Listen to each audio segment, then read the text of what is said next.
आपण मेंढ्यांपासून बनलेल्या काही तुरळकच वस्तू महाराष्ट्रात पाहिल्या असतील, मग घोंगडे असेल किंवा मफलर असेल. पण तुम्हाला विश्वास बसणार नाही की मेंढीच्या लोकरापासून जवळपास 100 वस्तू बनू शकतात. आत्ता मी बिहारमध्ये आहे. बिहारमधील एका धनगर बांधवासोबत ते जवळपास 100 वस्तूंवरती संशोधन करत आहेत आणि 43 जातीच्या मेंढ्यांवर त्यांचा अभ्यास आहे. उत्तर भारतामध्ये साधारणतः थंडी पडल्यानंतर या उबदार वस्तूंना प्रचंड मागणी असते. रजई असेल किंवा मफलर असेल आणि वेगवेगळ्या वस्तू आहेत.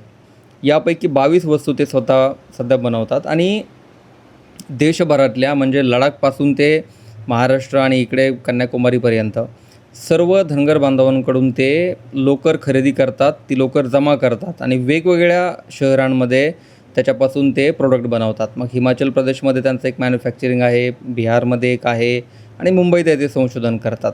तर पाटणामधले धनगर बांधव नरेश पाल माझ्यासोबत आत्ता आहेत. नरेश पाल हे गेल्या कित्येक वर्षांपासून लोकरच्या व्यवसायामध्ये आहेत. माझ्या आजूबाजूला तुम्ही जे सगळं बघताय तो सगळा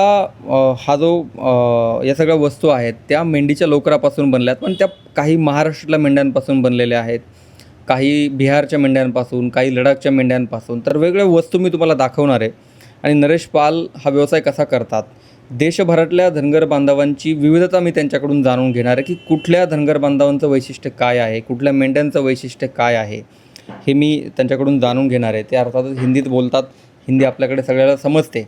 त्यामुळे नरेश जी, आपका बहुत बहुत स्वागत है हमारे चैनल में. जी, आपका भी स्वागत है और धन्यवाद कि आपने हमें आप समय निकाला और हमारे लिए और धनगरों के जो रॉ मटेरियल है उसके लिए, तो इसके लिए बहुत बहुत धन्यवाद आपको. मैं जब आपके पास आया तो मैंने अब तक तो कंबल देखा था या मफलर देखी थी जो लोकर से बनती है, शीप के लोकर से. तो मैं हैरान हूँ कि 100 तरीके की जो चीज़ें हैं आप बनाते हैं. आप फ़िलहाल क्या क्या आपके पास है और ये कहाँ से लोकर कलेक्ट करते हैं आप, कितने दिनों से कर रही है? मैं 2018 से मैं निफ्ट टेक्नोलॉजिस्ट हूँ. मैं मुंबई निफ्ट से हूँ और वहाँ से निकल के जब टेक्सटाइल जो मेरा सब्जेक्ट था उससे निकल कर के आया तो हम अपने टेक्सटाइल के ऊपर काम करने लग गए. उसके ऊपर पिछले 7 सालों से मैं तो रिसर्च कर ही रहा हूँ. 3 सालों तक इसके ऊपर पूरे देश में मैंने शोध किया है, रिसर्च किया है, जिससे पता चला है कि दुनिया के गंभीर रोगों में ये फ़ायदे करते हैं, रिजल्ट देते हैं, परिणाम देते हैं. तो मैं इसके ऊपर अभी तत्काल मैं 20-22 प्रोडक्ट बना रहा हूँ. मेरा ऐसा मानना है और मेरा एक टीम जो है हमारे साथ जो काम कर रही है वह शोध का जो काम चल रही है, इनोवेशन का जो काम चल रही है, नवाचार का जो काम चल रही है, वह 100 प्रोडक्ट हम लेके आएंगे जो मनुष्य को गंभीर रोगों जो होते हैं उसको दूर करने का, ट्रीटमेंट करने का. आप जो कुछ प्रोडक्ट बनाते हैं उसमें से हम जो उसका रॉ मटेरियल होता है लोकर, उससे शुरू करते हैं. अभी आपके पास ये जो लोकर है ये कौन से शिप की है, मतलब महाराष्ट्र की है या कौन सी है, ये थोड़ा हाथ में लेके हमें बताइए. और इससे फाइनल प्रोडक्ट क्या बनता है वो भी जरा बताइए. ये देख रहे हैं आप, ये जो लोकर है ये हमारा बिहार का लोकर है. बिहार और उत्तर प्रदेश के. बिहार में एक ब्रीड जो 44 जो ब्रीड है भारत सरकार से रजिस्टर्ड है, उसमें हमारा शाहाबादी ब्रीड होता है, उसी का ये लोकर है. जी हाँ, ये लोकर से इससे हम ब्लैंकेट बनाते हैं, पूजा आसन बनाते हैं और योगा मैट बनाते हैं. जी हाँ, तो ये हमारा ये बिहार का लोकर है. मतलब बिहार की जो शिप होती है उनसे आप योगा मैट व ब्लैंकेट ये बना सकते हैं. जी, ब्लैंकेट बनाते हैं, योगा मैट, पूजा आसन भी बनाता हूँ. अच्छा, और ये बाजू वाली कौन सी है? ये हमारा महाराष्ट्र का है. अच्छा, तो इससे क्या क्या बनता है? इससे हमारा घोंगड़ी तो बनता ही है और घोंगड़ी के अलावे वो पूजा आसन, योगा मैट भी बनता है इससे. और इसी से महाराष्ट्र के जो लोग हैं, धनगर जो लोग हैं, वो इससे मफलर भी बनाते हैं. लेकिन वो क्वालिटी नहीं दिखता है. वो लोग जो है उसके अंदर एक चुभन होता है, क्योंकि वहाँ के फाइबर जो होते हैं वो शॉर्ट होते हैं, छोटे होते हैं, जिसके वजह से वो चुभते हैं. तो फाइन सबसे ज़्यादा तो फाइन हमारे लद्दाख के पाए जाते हैं, मतलब सॉफ्ट होते हैं एकदम, जो मुलायम होते हैं और लंबे लंबे उसके हेयर जो होते हैं, फाइबर जो होते हैं लंबे लंबे होते हैं, जिसकी वजह से वो ट्विस्ट जब करते हैं और वो पतले भी होते हैं, जिससे वो मुलायम होते हैं. मतलब चुभता नहीं है और न चुभता है और वो पतले होते हैं तो वो सॉफ्ट होता है. महाराष्ट्र का जो है अभी, इसका कोई प्रोडक्ट है आपके पास? जी हाँ, महाराष्ट्र के हमारा है, ब्लैक वाली है ये वाला? ये आप देख ये सकते तो हैं, हम देखते ये हैं, ब्लैक का वहाँ देखते हैं। हाँ। ये वहाँ के आर्टिजन से मैं काम कराता हूँ, क्योंकि एक मेरा यूनिट महाराष्ट्र के उत्तरी महाराष्ट्र में है जी। तो वहाँ भी हमारे और ये बिहार आर्टिजन का लोग काम जो है, करते हैं। इससे और ये बना हुआ? हाँ, इससे बना हुआ ये हमारा देख सकते हैं, ये पूजा आसन है ये। हाँ, अच्छा, मतलब पूजा के लिए हाँ इस पर जी, बैठ पूजा के लिए ये बैठकी है, इसके ऊपर बैठ के पूजा करते हैं। और लोग इसके ऊपर बड़े बड़े फंक्शन करते हैं, वहाँ बैठ के लोग इकट्ठे बैठते हैं और वहाँ बैठ कर के लोग संबोधन करते हैं और पूजा भी करते हैं। तो और ये कौन से हमारा कौन से बिहार प्रोडक्ट का है। बनाते हैं आप? हाँ, ये देखिए, ये हम पीलो बनाते हैं जी, तकिए। ये सर्वाइकल में ज़बरदस्त काम करता है, इसके अंदर अच्छी क्वालिटी का, इसमें इसको हम महाराष्ट्र के जो लोकर होते हैं उससे बनाते हैं। तो ये हमारा ये है। और ये भी महाराष्ट्र का ही है हमारा। वहाँ के आर्टिजन बनाते हैं, जहाँ मेरा बड़े वो कारखाना जो आपने है। अभी लद्दाख का बोला, और लद्दाख का कोई प्रोडक्ट बना हाँ हुआ जी, है? लद्दाख का है। आप देखते हैं, ये लद्दाख का हमारे पास है। ये शूज इंसोल है जी। हाँ, ये शरीर के टॉक्सिन को ऑब्जर्व करके न्यूट्रलाइज करता है। ऐसा विज्ञान बोलता है कि शरीर से सबसे ज़्यादा टॉक्सिन पैर के तलवों से निकलते हैं, इसलिए ये पैर में पहना जाता है, घरों में पहनना है। और ये 6 घंटा पहन लेंगे तो सारे टॉक्सिन निकल जाएगा और पसीने और ये दुर्गंध। लोकर जमा करने के लिए आप देश भर घूमते हैं? हम लोकर जमा करने के लिए और शोध करने के लिए पूरे देश में घूमता हूँ। वहाँ के ब्रीड के बारे में समझता हूँ, और वहाँ के ब्रीड कैसी है, उसके नस्ल की जो ऊल निकलते हैं, लोकर निकलते हैं, वो किस क्वालिटी के होते हैं, उसके हिसाब से मैं प्रोडक्ट का रूप देता हूँ और प्रोडक्ट बना के लोकर लोगों का तो है, आप काफ़ी लोगों से मिलते होंगे? जी, मैं काफ़ी लोगों से अभी मतलब तक। आपको क्या डिफरेंस दिखता है महाराष्ट्र के धनगर, लद्दाख के धनगर, बिहार के धनगर, क्या डिफरेंस दिखता है उनमें सब में आपको? डिफरेंस तो कुछ ज़्यादा नहीं दिखता है, खान पान का, रहन सहन का डिफरेंस है, लेकिन लोगों में एक जो समानता है वह बहुत ही सीधे साधे होते हैं और बहुत ही ईमानदार होते हैं। और एक बड़ी बात जो मैं आपके चैनल के माध्यम से जो देख रहे हैं लोग, उनको बताना चाहता हूँ, ये धनगर समाज जो है, इसको भेड़ पालक जो बोलते हैं, शिप रियर जो बोलते हैं, बहुत ही ईमानदार होते हैं। और इनके पास टेक्नोलॉजी का भंडार है जी, देसी टेक्नोलॉजी और देसी ज्ञान, जिसे इसको विज्ञान जो हम आज के युग में विज्ञान जो बोल रहे हैं, वह विज्ञान का ज़्यादा समझ ये धनगर समाज के पास है। और ये पूरे देश में ये समानता है, उनके पास इतना ज्ञान है कि उससे जितना भी ले सकते हैं कम है। तो उन्हीं को ज्ञान को मैंने ये लोकर से प्रोडक्ट बनाने में पिरोया है, और वो ज्ञान के आधार पर मैंने विभिन्न तरह के प्रोडक्ट का निर्माण किया है। लोकर का जो बिजनेस है देश में कितने मायने में होता है ये बिजनेस लोकर का? अभी 2450 करोड़ रुपए का ये व्यापार है प्रति वर्ष पूरे भारत में। हाँ, बहुत कम है ऐसा नहीं लगता ये? नहीं, कम तो है, क्योंकि अवेयर नहीं है लोग। पहले के ज़माना में तो इसका ही उपयोग करते थे।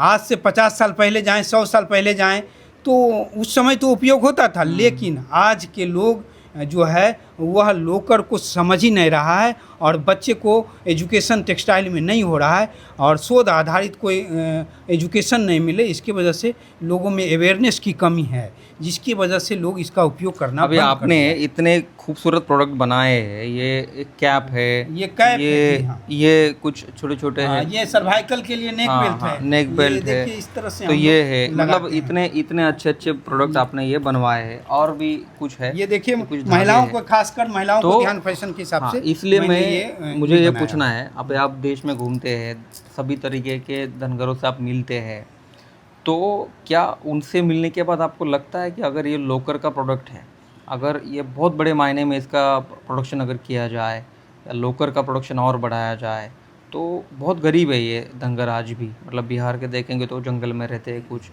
महाराष्ट्र की भी वैसी हालत है, तो उनकी सामाजिक परिस्थिति में सुधार आ सकता है, ऐसा लगता है लोकर की वजह से? लोकर के वजह से हमारा जो शोध हुआ है, और जो पूरे देश में जो मैं घूमता हूँ विभिन्न प्रदेशों में, ये शोध में ये हमें पता चला है, और हम दावे के साथ कहता हूँ कि अगर सरकारों ने, चाहे भारत की सरकार हो या हर प्रदेशों की सरकार हो, ये धनगर तो गरीब है ही, जंगलों पहाड़ों में निवास करने वाले हैं, ये खुले आसमान इनका घर होता है, ये इतने गरीब हैं, दीनहीन जीवन व्यतीत कर रहे हैं। अगर सरकार इसके ऊपर ध्यान दे, इस लोकर के ऊपर, तो 2 बड़ा काम हो सकता है। जी मैं आपके चैनल के माध्यम से बताना चाहता हूँ कि ये दो बड़े काम हो सकते हैं। ये पूरा देश और धनगर समाज तो ये दुनिया का आर्थिक घराना बन सकता है। ये बड़ी बात मैं बोल रहा हूँ आपके चैनल के माध्यम से कि दुनिया का आर्थिक घराना इससे बन सकता है।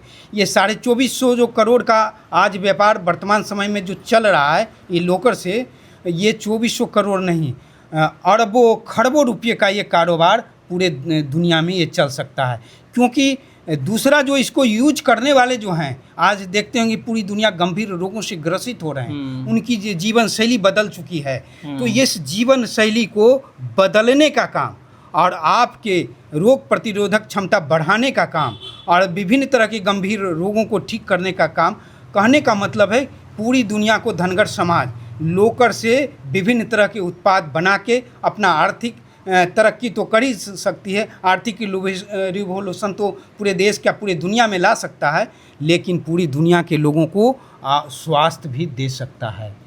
ये स्वास्थ्य के ऊपर ये इसको हम ये जो वस्त्र सब देख रहे हैं ना, विभिन्न तरह के उत्पादें, ये वस्त्र ही नहीं है, ये वस्त्र है जो औषधीय वस्त्र है।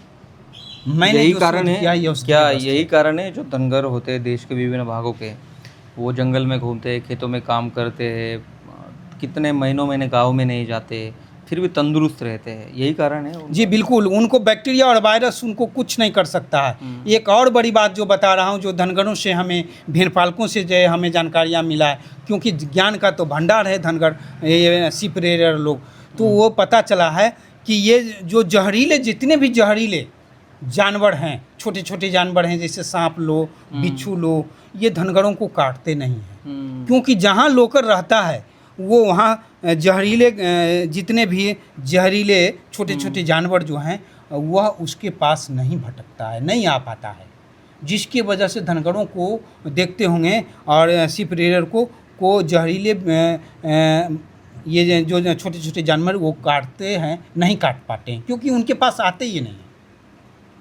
तो ये उनके, और ये जब यूज करते हैं तो ये और एक बड़ी बात मैं आपको बता रहा हूँ कि ये हर मौसम के लिए उपयोगी वस्त्र है। इसलिए धनगर जब भी अपना भेड़ के लिए 8 महीना एक माइग्रेशन में रहते हैं, ये पूरे देश में घूमते रहते हैं अपने शिप को लेकर के, अपने मेंढी को लेकर के, अपने भेड़ को लेकर के, तो ये उनको कोई रोग नहीं होता है, क्योंकि रोग प्रतिरोधक क्षमता ये बढ़ाता है। इनके अंदर जहरीले सब देश के सब जो धनगर कम्युनिटी है वो यही है, मतलब शिप संभालते हैं, जंगल में जाते, खेत में जाते, सब ये एक ही बिजनेस। जी हाँ, ये सारे धनगर जो हैं ये अपने शिप को पालन करते हैं, अपने भेड़ को पालन करते हैं, मेंढी को पालते हैं, और उसको पालने के लिए उनको माइग्रेट करना पड़ता है दूसरे जगह, जहाँ इनको शिप को जहाँ भोजन मिलेंगे वहाँ भोजन की तलाश में जाते हैं। बिहार में के धनगर भी वही करते हैं, और महाराष्ट्र के तो करते हैं, हिमाचल, जितने भी प्रदेश है उस हर प्रदेशों के धनगर शिप रेयर लोग दूसरे जहाँ उनके चारागाह मिलते हैं, चारागाह की कमी हो गई है, क्योंकि सरकारों ने क्या किया है, उसको चारागाह सभी जगह उद्योग धंधे लगा रहे हैं, जिसकी वजह से चारागाहों की कमी हो गई। ये जो लोकर है आपके पास, ये सबसे ज़्यादा कहाँ मिलती है आपको? सबसे ज़्यादा हमारा राजस्थान में मिलते हैं, और महाराष्ट्र तो मिलते ही, महाराष्ट्र में मिलते हैं, तेलंगाना में मिलते हैं, तमिलनाडु में ये पाए जाते हैं, और कर्नाटका में तो पाए ही जाते हैं। तो कर्नाटका और हमारा महाराष्ट्र में अच्छी खासी में हमारा लोकर मिलते हैं। सबसे ज़्यादा हमारा राजस्थान में मिलते हैं। लोकर के बारे में आपने बहुत अच्छी जानकारी दी है, और ये जानकारी लेते लेते जो देश का धनगर कम्युनिटी है उनके बारे में भी बहुत अच्छी जानकारी हमें मिली है, जो कि अभी हम हमारे महाराष्ट्र के लोग देखेंगे तो उनको पता नहीं था कि हिमाचल प्रदेश के धनगर में क्या डिफरेंस है या लद्दाख के धनगरों में क्या डिफरेंस है। तो काफ़ी अच्छी जानकारी आपने दी है, और आप जो रिसर्च कर रहे हैं कि और 100 प्रोडक्ट हम बनाएंगे इस पर, तो उसके लिए आपको शुभकामनाएं। अच्छे प्रोडक्ट्स आपने बनाए हैं, धन्यवाद। तर या सगळ्या वस्तू यांनी बनवलेल्या आहेत। या IFT-मधून त्यांनी शिक्षण पूर्ण केलं आहे, आणि ते देशभरात संशोधन करतात, देशभरातल्या धनगर बांधवांकडून ते लोकर जमा करतात, त्यामुळे त्यांचा अर्थातच सगळ्या प्रकारच्या धनगर बांधवांशी संबंध येतो। हे जे प्रोडक्ट्स तुम्ही पाहिलेत ते बिहारमधून ते त्याची विक्री करतात, आणि हिमाचल प्रदेशमधून पण त्याची ती विक्री करतात, मुंबईमध्ये पण त्यांचा एक प्रोजेक्ट आहे। तर ही सगळी स्टोरी कशी वाटली नक्की कमेंटमध्ये कळवा। बिहारमध्ये आहे मी, बिहारमध्ये पुढचे काही दिवस निवडणुकीचं वातावरण आहे, तर त्या दरम्यान या सगळ्या समुदायांशी चर्चा तर होणारच आहे. मात्र बिहारच्या निवडणुकीचं वातावरण कसं आहे, इथे काय परिस्थिती आहे, विशेष म्हणजे इथे आत्ताच जातनिहाय जनगणना झाली आहे. त्याच्यामुळे इथली बरीच समीकरणं बदलली आहेत. ज्यांच्याकडे आजपर्यंत लक्षच दिलं नव्हतं त्यांना यावेळी तिकीटं देण्यात आले. तसे इंटरेस्टिंग स्टोरी मी तुम्हाला पुढच्या व्हिडिओत दाखवणार आहे. त्यामुळे story.com तुम्ही नक्की पाहत राहा. या व्हिडिओत आपण तुर्तास इथेच थांबतो आहे.